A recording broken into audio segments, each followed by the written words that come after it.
بسم اللہ الرحمن الرحیم۔ انسان کی زندگی میں کئی دفعہ بہت ساری پریشان کن حالات آتے ہیں، ٹینشنیں آتی ہیں، پریشانیاں آتی ہیں، جن کو ہم کہتے ہیں کہ اسٹریسفل ایونٹس، ایسے ایسے واقعات جس سے انسان ذہنی تناؤ، ٹینشنوں، پریشانیوں کا شکار ہو جاتا ہے۔ اب اس میں اس کے دو طرح کے اثرات ہوتے ہیں۔ یا تو انسان انگزائٹی کا شکار ہو جاتا ہے، یعنی ٹینشن، پریشانی، جس میں اس کے دل کی دھڑکن زیادہ ہو جائے گی، خوف زدہ ہو جائے گا، منہ خشک ہونے لگ جائے گا، بار بار پیاس آئے گی اور اس میں گھبراہٹ ہو جائے گی اور لگے گا پتہ نہیں کیا ہونے والا ہے، پتہ نہیں کیا ہو جائے گا، کیا اس کو ڈر اور خوف ہو جاتا ہے جس کو انگزائٹی کہتے ہیں۔ یا پھر وہ مایوس ڈپریشن کا شکار ہو جائے گا، اس میں مایوسی، نا امیدی کہ میرے ساتھ ہی ایسا کیوں ہوا، میں ہی کیوں اس مسئلے کا شکار ہوتا ہوں، جس میں اس کو جسمانی کمزوری، دردیں، سر درد اور مایوسی اور نا امیدی کے خیالات آنے لگ جاتے ہیں، بھوک اڑ جاتی ہے، کام کرنے کو دل نہیں چاہتا ہے اور اس کو بلکہ زندگی سے بیزار ہو جاتا ہے۔ اب یہ ہے کہ جی اس میں اگر یہ لمبے تک سٹریسفل ایونٹس رہیں گے تو اس میں وہ باقاعدہ انگزائٹی نیوروسس کا شکار ہو سکتا ہے یا ڈپریسو ڈس آرڈر کا شکار ہو جاتا ہے۔ وقتی طور پہ تو اس کو تھوڑے تھوڑے یہ انگزائٹی یا ڈپریشن کے سمٹمز آتے ہیں، لیکن اگر لمبے تک وہ سٹریس رہے اور انسان اس کے ساتھ کوپنگ اسٹریٹجیز نہ اپنائے، یعنی اس کا مقابلہ کرنے کے لیے کوئی طریقے نہ اپنائے، تو اس میں یہ پھر ایک بیماری کی شکل اختیار کر لیتے ہیں۔ اب یہ کوپنگ اسٹریٹجیز کیا ہیں، یعنی اس کو مقابلہ کرنے کے کیا طریقے ہیں؟ سب سے نمبر ایک، سب سے پہلے تو یہ ہے کہ جی اس کو دوسروں سے کوئی بھی مسئلہ ہو تو دوسروں سے مدد حاصل کرنی چاہیے، اپنے عزیز، دوست، رشتے دار، ماں باپ، بہن بھائی، جو بھی جن کے اوپر بھی اعتماد ہے ان سے مدد حاصل کرے کہ جی مجھے یہ مسئلہ ہو گیا ہے، میں اب اس سے کیسے نپٹوں، میں کیا کروں، میری آپ ہیلپ کریں تاکہ میں اس سے باہر نکل سکوں۔ مثلا خدا نہ خواستہ کسی کو گھر میں بڑی بیماری ہو گئی ہے، کوئی مکان گر گیا ہے، جب کہیں آگ لگ گئی ہے، جب کوئی بھی مسئلہ ہو گیا ہے، تو اپنے عزیز رشتے داروں سے یہ نہیں کہ چپ کر کے بیٹھ جائے، دبا کے خاموش نہیں، مدد حاصل کرے، ان سے ہیلپ لے۔ دوسرا طریقہ یہ ہے کہ جی مشورہ کرے کہ جی اپنے جو اچھے دوست، اچھے لوگ بھی اس مسئلے سے میں کیسے نکل سکتا ہوں، مجھے کیا کرنا چاہیے، میں کیا طریقے اپناؤں کہ جی میں اس مسئلے سے نکل جاؤں، کیونکہ بہت سارے لوگ اس ایسے ان کو تجربہ ہو چکا ہوتا ہے، تو اپنے تجربے کی بنیاد پہ وہ آپ کو بہت اچھے اچھے مشورے دے سکتے ہیں۔ پھر اس کے لیے باقاعدہ انسان کو چاہیے کہ وہ سوچ بچار کرے اور اس کے لیے پلان کرے۔ کوئی بھی مسئلہ ہے اس سے یہ نہیں کہ گھبرا کے بیٹھ جائے، ٹینشن پریشانی لے کے بیٹھ جائے، بلکہ اس سے نکلنے کے لیے پلاننگ کرے باقاعدہ کہ جی شارٹ ٹرم پلاننگ اور لانگ ٹرم پلاننگ۔ مثلا کسی کے کوئی کیا کہ معاشی مسئلہ ہو گیا، تو آپ دیکھیں کہ بھی ابھی روزمرہ کے جو میں نے معاملات ہیں ان کو کیسے طے کرنا ہے، اور لمبے عرصے تک اگر یہ مسئلہ رہتا ہے تو پھر میں کیا کروں، اس کی باقاعدہ پلاننگ کرے۔ اس سے بھی وہ اپنے عزیز، بہن بھائی، رشتے جو اچھے سمجھدار عقلمند دانا لوگ ہیں ان سے مشورہ کر کے ایک پلان تیار کر سکتا ہے۔ اب اس میں دوسرا یہ ہم کہتے ہیں کہ اس مسئلے کو کنفرنٹ کرنا چاہیے، اس کا مقابلہ کرنا چاہیے۔ اپنا کئی دفعہ کوئی ہے کہ آپ کے حقوق کو سلب کر رہا ہے، جب وہ ان کو نقصان پہنچا رہا ہے، تو اس کے لیے مثبت طریقے سے، اچھے طریقے سے جد و جہد کریں اپنے حقوق حاصل کرنے کے لیے، اپنا نقطہ نظر پیش کریں کہ بھی میرا یہ نقطہ نظر ہے، میں اس وجہ سے جو یہ کام یا یہ سٹیپ میں نے اٹھایا تھا، اور یہ آپ دوسرے کے نقطہ نظر کو اپنی ڈائلاگ کے ذریعے، باتوں کے ذریعے اس کو بدلنے کی کوشش کریں تاکہ وہ مسئلہ وہیں پہ حل ہو جائے۔ جیسے کوئی سروس کا مسئلہ ہو گیا، باس کے ساتھ آپ کے پرابلم ہو جاتے ہیں، کوئی آپ سے غلطی ہو گئی، یا کوئی باس سمجھتا ہے کہ آپ نے یہ غلط کیا ہے، تو آپ اس کو دیکھیں بھی میں نے اچھی سوچ کے ساتھ یہ کام کیا تھا، اور اس کی یہ وجوہات ہیں، اور اس کی یہ میرے اس کے حق میں دلائل ہیں، تو نقطہ نظر کو چینج کرنے کی کوشش کریں۔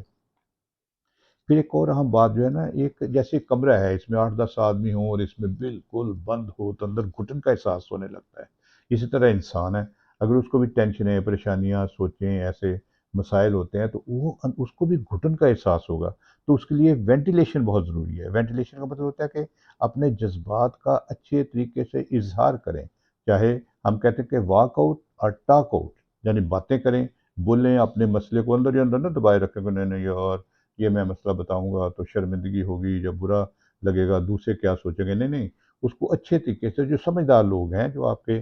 خیر خواہ ہیں ان کے ساتھ آپ بات کریں، اس کا اظہار کریں تاکہ وہ اس کے اثرات کم ہو جائیں گے۔ اسی طرح پھر آپ واک آؤٹ سیر کریں، باہر جائیں، ادھر ادھر یہ بند ہو کے نہ رہ جائیں، تو یہ وینٹیلیشن بہت ضروری ہے۔ اسی طرح پھر ہے کہ پازیٹیو تھنکنگ اپنائیں کہ جی اگر مسئلے ہیں، کئی دفعہ ایسے مسئلے ہو جاتے ہیں کہ جی وہ حل نہیں ہو رہا ہے یا نہیں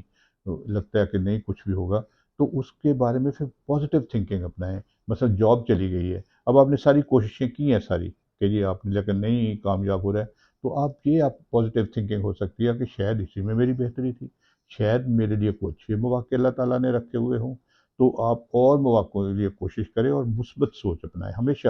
دیکھیں نیگیٹو پہلو بھی ہوتا ہے کسی چیز کا، پازیٹیو پہلو بھی ہوتا ہے۔ کوئی آپ کو کسی کو بیماری ہو گئی ہے، کوئی مسئلہ ہو گیا ہے، تو اس کے لیے آپ اگر کہتے ہیں مجھے ہی بیماری کیوں ہوئی، مجھے ہی یہ ایسا کیوں ہو گیا، یہ ایک سوچ ہوگی، لیکن اس کا الٹی مثبت سوچ یہ ہوگی کہ شاید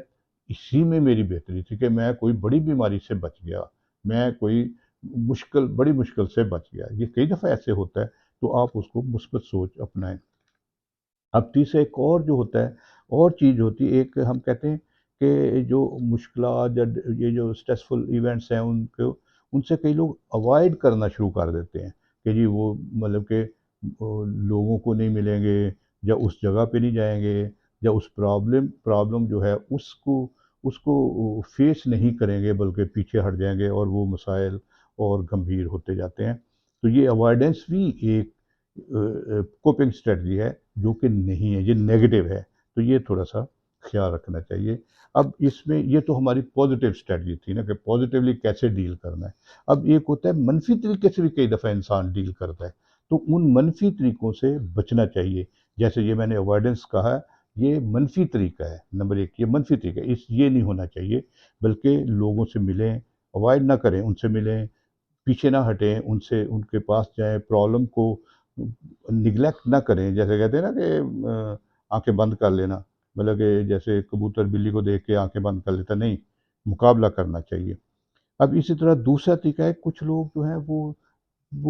بالکل ہی ذہنی تناؤ کا شکار ہو کے نشے کی طرف چلے جاتے ہیں، یہ بھی ایک منفی طریقہ ہے کہ جی اس کی کوپنگ کا، تو یہ منشیات کی طرف نشہ جا کے جو اچھا جی الکوہول ہے یا کوئی اور چیز نہیں جانا چاہیے، سگریٹ یہ وہ۔ کئی دفعہ اپنے آپ کو لوگ مارنا شروع کر دیتے ہیں انگزائٹی ٹینشن میں، وہ ایک جو مسائل پیدا ہوتے ہیں تو اپنا سر ٹکرانا شروع کر دیں گے، اپنے سر پہ ماریں گے، جب کوئی اپنے آپ کو نقصان، یہ طریقہ نہیں ہونا چاہیے۔ یہ غیر حقیقی جس کو کہتے ہیں نا طریقہ ہے۔ کئی دفعہ دوسروں کو بلیم کرنے لگ جاتے ہیں کہ جی کہ اس کی وجہ سے ایسا ہوا ہے، اس نے ایسا کیا ہے۔ یہ ہمارے بڑے ہیں جیسے فیملیز میں یا ڈاکٹرز کے پاس لوگ جاتے ہیں کسی مسئلے سے، ان کو زیادہ کوئی نقصان ہو جاتا ہے، مسئلہ ہو جاتا ہے کہ جیسے کوئی بیماری بڑھ گئی یا ڈیتھ ہو گئی خدا نخواستہ، وہ کہتے ہیں اس کی وجہ سے ہوا، جو تو یہ بلیم گیم جس کو کہتے ہیں نا، یہ نہیں ہونا چاہیے۔ اور پھر کئی دفعہ لوگ شدید غصے اور اگریسو بیہیویئر میں آ جاتے ہیں، یہ بھی ایک ہے طریقہ لوگوں کا، یہ بھی منفی رجحان ہے، یہ نہیں، ایسا نہیں ہونا چاہیے کہ جی توڑ پھوڑ لڑائی جھگڑا، دونوں گھر میں کئی لوگ مسئلہ ہوتا ہے، ٹی وی توڑ دیا، دروازہ توڑ دیا، کھڑکی کا شیشہ توڑ دیا، یہ نہیں ہونا چاہیے، ایگریسو بیہیویئر نہیں ہونا چاہیے۔ تو یہ منفی طریقے کسی بھی اسٹریسفل ایونٹ کے لیے نہیں ہونے چاہیے، بلکہ مثبت طریقے اپنانے چاہیے۔ ایک اور بھی چیز ہوتی ہے جن کو کہتے ہیں ہم ڈیفینس میکانزم، وہ ہم دوسری ویڈیو میں ہم کریں گے،